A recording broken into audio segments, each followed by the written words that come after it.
मैं डॉक्टर शशि देपाल। आज हम बात करेंगे आंग्ल मैसूर युद्ध के बारे में, जो सेकेंड ईयर का एक चैप्टर है।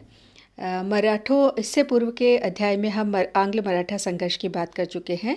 मराठों के अतिरिक्त मैसूर का नवोदित राज्य अंग्रेज जो था वो काफ़ी शक्तिशाली था और अंग्रेज़ों के आँख में वो खटक रहा था। ब्रिटिश साम्राज्य के दक्षिणी विस्तार का सबसे बड़ा उसके बीच में बाधा जो थी वो मैसूर का राज्य था। अतः बंगाल में अपनी शक्ति की स्थापना के पश्चात मैसूर पर विजय प्राप्त करना भी कंपनी के अधिकारियों का उद्देश्य बन गया था। आंग्ल मैसूर युद्ध के पश्चात अंग्रेज अंततः मैसूर पर अपना अधिकार करने में सफल रहे। यहाँ पर हम एक मैप के थ्रू जो है मैसूर अंग्रेज़ों की स्थिति बताना चाहेंगे। अंग्रेज़ों ने बंगाल पर अपना अधिकार कायम कर लिया था और पूर्व के जो भाग है वहाँ पर जो ब्रिटिश टेरिटरी दिखाई गई है, यहाँ पर अंग्रेज़ों का अधिकार हो चुका था।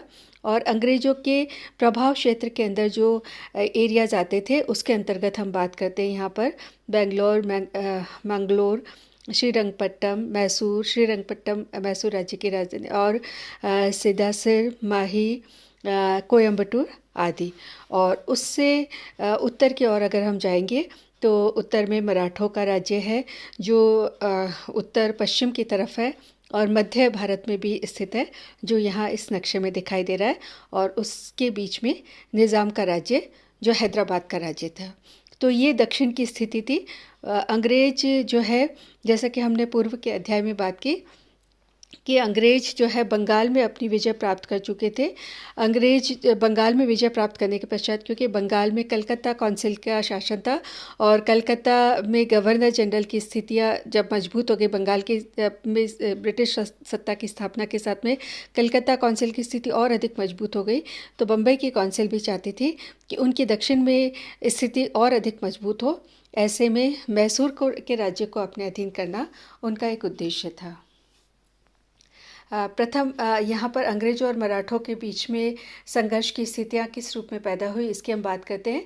कि अंग्रेज जो है दक्षिण में निज़ाम, मराठा और मैसूर, यहाँ इससे पूर्व हम मराठों की बात कर चुके हैं। यहीं पर हैदराबाद का राज्य जो था, या हैदराबाद के निज़ाम भी शक्तिशाली स्थिति में था, अच्छी स्थिति में था। तो और तीनों की शक्तियों को अंग्रेज जो है, जैसा कि हम प्रारंभ से ही बात करें कि अंग्रेज बहुत कूटनीतिज्ञ थे और उन्हें डर था कि ये कई सारी शक्तियाँ अगर आपस में एक हो गई तो दक्षिण में उनके अंग्रेज़ों के अस्तित्व को खतरा उत्पन्न हो सकता है। ऐसे में वो इन शक्तियों को किसी भी रूप में एक नहीं होने देना चाहते थे। आंग्ल मैसूर संघर्ष की जब हम बात करते हैं तो अंग्रेज़ों और मैसूर के बीच में संघर्ष, और मैसूर के हम दो शासकों की बात करेंगे, हैदर अली और टीपू सुल्तान।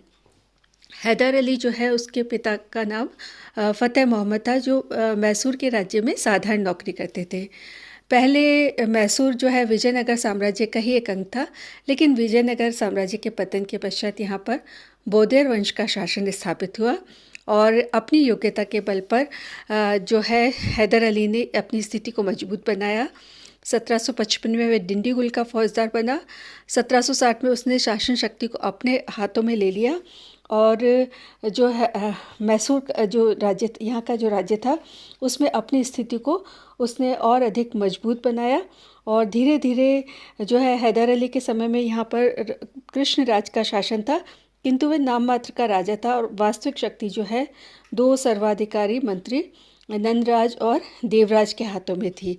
तो हैदर अली ने धीरे धीरे अशक्तियों को अपने हाथ में ले ली और वो राजा का संरक्षक बन गया। उसने मैसूर की सेना को यूरोपीय ढंग से प्रशिक्षित करने के लिए फ्रांसीसियों की नियुक्ति अपने उसमें की और फ्रांसीसियों से सेना को प्रशिक्षित करवाया। साथ ही डिंडीगुल में शस्त्रागार या फैक्ट्री, जो हथियार बनाने की फैक्ट्री, उसकी स्थापना उसके द्वारा की गई और दक्षिण में एक बड़ी शक्ति के रूप में हैदर अली का उदय हो रहा था, जिसने मैसूर के जैसे छोटे राज्य को एक विशाल साम्राज्य का रूप दे दिया और इससे अंग्रेज भयभीत हो उठे। प्रथम आंग्ल मैसूर संघर्ष जो है अंग्रेज़ों और मैसूर के बीच में, क्योंकि मैसूर एक हैदर अली की शक्तियाँ बढ़ती जा रही थी और उसकी शक्ति के साथ में मैसूर का उत्कर्ष हो रहा था और दक्षिण की राजनीति में अंग्रेज जो है वो अपनी स्थापना, प्रभुत्व की स्थापना करना चाहते थे। ऐसे में हैदर अली और अंग्रेज़ों के बीच में संघर्ष की स्थितियां जो है वो आसानी से दिखाई देती है। प्रथम आंग्ल मैसूर संघर्ष जो है मद्रास सरकार द्वारा दक्षिण की राजनीति में भाग लेने के कारण हुआ। अंग्रेज़ों ने बंगाल में जब पूरी तरीके से सफलता प्राप्त कर ली तो मद्रास की सरकार जो है दक्षिण में इस प्रकार की सफलता प्राप्त करने के लिए उत्सुक हो गई और 1765 में हैदराबाद के निज़ाम ने हैदर अली के विरुद्ध जब अंग्रेज़ों से सहायता मांगी तो उत्तरी सरकार के क्षेत्र को प्राप्त करने के बदले अंग्रेज़ निज़ाम को सहायता देने को तत्पर हो गए और मराठे भी इस संधि में शामिल हो गए। इस प्रकार 1766 में हैदर अली के विरुद्ध इन तीन शक्तियों का एक गुट बन गया, यानी अंग्रेज, मराठे और निज़ाम। 1766 में सर्वप्रथम मराठों ने मैसूर पर आक्रमण किया, किंतु हैदर अली ने अपनी चालाकी से काम लेते हुए इस गुट को तोड़ने का प्रयास किया और मराठाओं को 35 लाख रुपए देने का वादा किया और इस प्रकार से मराठों को उसने इस गुट से अलग कर दिया। इधर निज़ाम के जो है उसके निज़ाम को भी अलग करने का हैदर अली के द्वारा प्रयास किया गया, किंतु निज़ाम और हैदर अली दोनों मिलकर भी उसके अंग्रेज़ों के विरुद्ध हो गए और इधर जो है अंग्रेज़ों के साथ में एक संघर्ष की स्थितियाँ पैदा हुई। त्रिनोमली के युद्ध में निज़ाम और हैदर अली की सेनाएं पराजित हुई और फिर दिसंबर 1767 को हैदर अली की सेना वैनियामवाड़ी के युद्ध में अंग्रेज़ों ने फिर से उसे पराजित किया। इन असफलताओं को देखकर और ये जानकर कि अंग्रेज़ हैदराबाद पर भी आक्रमण करने के लिए सेना भेज रहे हैं, निज़ाम ने हैदर अली का साथ छोड़कर अंग्रेज़ों के साथ में संधि कर ली। निज़ाम जो है पुनः अंग्रेज़ों की तरफ हो गया। ऐसी परिस्थिति में हैदर अली अकेला रह गया, किंतु उसने साहस नहीं छोड़ा और तत्परता के साथ में अंग्रेज़ों के साथ में युद्ध करता रहा। उसने बम्बई सरकार की एक सेना को परास्त करके मंगलोर पर अधिकार कर लिया। फिर नवंबर 1768 को कावेरीपट्टनम दुर्ग स्थित कई दुर्गों को विजित किया।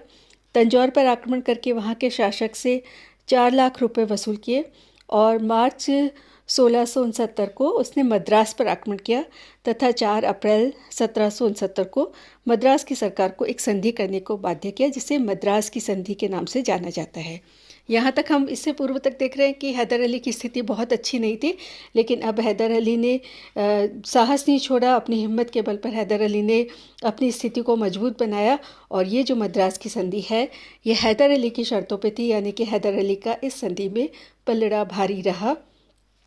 इस संधि की जो प्रमुख धारा है कि दोनों ने एक दूसरे को अपने भूभाग वापस से लौटा दिए। दोनों ने एक दूसरे को वचन दिया कि बाह्य आक्रमण के अवसर पर एक दूसरे की सहायता करेंगे। युद्ध के दौरान हैदर ने 205 अंग्रेज़ों को बंदी बना लिया था, जिन्हें उन्हें मुक्त कर दिया और हैदर अली ने कारूर का जिला कर्नाटक के नवाब को दे दिया, जिस पर मैसूर राज्य ने बहुत पहले अधिकार कर लिया था। इस प्रकार प्रथम आंग्ल मैसूर संघर्ष समाप्त हुआ। निसंदेह इसमें हैदर अली की सफलता हुई और उसने जो संधि की शर्तें हैं वो भी उसके ही फेवर में थी। अंग्रेज़ों की प्रतिष्ठा को काफ़ी अधिक झटका लगा और मैसूर का जो पर नियंत्रण का स्वप्न था वो उनका अधूरा रह गया और हैदर अली की शक्ति और प्रतिष्ठा में वृद्धि हुई। अंग्रेज़ ना तो हैदर अली को मित्र मानने के लिए तैयार थे, ना ही वो संधि की शर्तों को स्वीकार करने को तैयार थे। इसी कारण से दूसरे आंग्ल मैसूर संघर्ष का सूत्रपात हुआ। 1770 में जब पेशवा माधवराव ने हैदर अली पर आक्रमण किया, तब अंग्रेज़ों ने उसकी कोई सहायता नहीं की। विवश होकर आक्रमणकारी मराठों को धन देकर उसने पिंड छुड़वाया और अंग्रेज़ों की धोखेबाजी को वह भूल नहीं सका और शीघ्र ही दूसरे युद्ध की स्थितियाँ की शुरुआत जो है वो यहाँ पर हमें दिखाई देती है। धन्यवाद।